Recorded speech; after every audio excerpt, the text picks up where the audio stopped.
Hi there everybody. On today's video I have this key with a fob off of a Volvo V70. Again, many Volvos use this type of key, the V40, V50. This is off of a 2004. So I'm gonna be changing the battery inside of it. And to do that, we need to get this little cover here open. So with a flat head screwdriver, I'm just gonna put that in here, like so, and lift that little cover.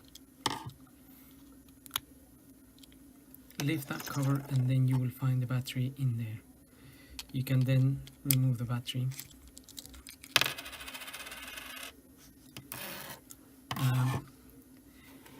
You can then get your new battery.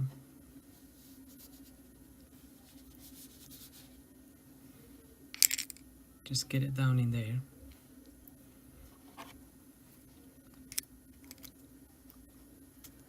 Push that in and get the cover back on.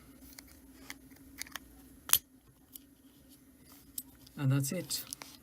So this one doesn't have an LED or anything to show you that whether it works or not, but you'll just have to check with the car. So anyway, hope this video helps, and thanks for watching.